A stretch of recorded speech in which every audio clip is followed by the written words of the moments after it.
மீடியால இருக்கிறதுனால இதை பண்ற அப்படின்னு சொல்லி மிஸ்ஜட்ஜ் பண்ணி உங்களை கேட்டிருப்பாங்க. ஐயா இந்த கண்ணாடி போடுறது எனக்கு எப்பவுமே பிடிக்கும். குழந்தையா இருக்கும் போதுலேருந்து நான் கண்ணாடி போடுவேன். யார் சாமி இவன்?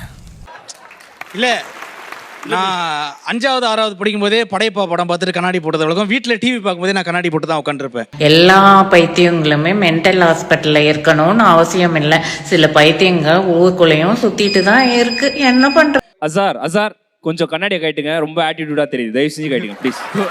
கொஞ்சம் கைட்டுங்க. ஒரு பேசணும்.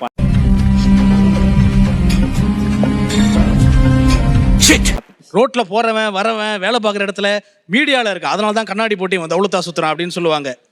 அப்படி பொத்திண்டு நில்லையா ஓரமா உச்சாலாவை எடுத்து உச்சியில ஊற்றிட்டு இருப்பான் போல. இது ஒரு பிரச்சனை பார்த்தா வீட்டுல கூட ஐயா அம்மாவே மீடியா போயிட்டான்ல அதான் ஓவரா சவுண்ட் வச்சு கேக்குறான். இல்ல மூஞ்சில 10 பேர் காரி துப்புங்கடா. அவங்க எதுவும் சொல்லி நான் திரும்பலாம் மீடியா போயிட்டான்ல அதான் காது கேட்க மாட்டேங்குது. காலையில ஒரு 10 மணிக்கு எந்திச்சா கூட மீடியா போயிட்டான்ல அதான் ரொம்ப நேரம் தூங்குறான் அப்படின்ட்டு வீட்டுல ஆரம்பிச்சு இந்த கண்ணாடி வரைக்கும் பின் தொடர்ந்துட்டே இருக்கு. அவ்வளவுதான் சொல்ல, கண்ணாடி கழட்டிட வேண்டியதானே. இல்ல மண்டையில இருக்கிறது என் மண்டையில ஏத்த நினைக்காத, என்ன சுதந்திரமா வாழ விடு. இல்ல இதுல ஒரு சீக்ரெட் இருக்கு. ஓகே இல்ல என் கண்ணு கூசுது இல்ல, அதனால கொஞ்சம் போட்டா. ஐயா இப்படி பேசுறதுக்கு வாய் தான் கூசணும் உங்களுக்கு. ஆக்சுவலா அரை மணி நேரமா நீ மைக் வச்சிருக்க, உன்னை பத்தி நீ எதுவுமே பேசல. பேசியா அதாவது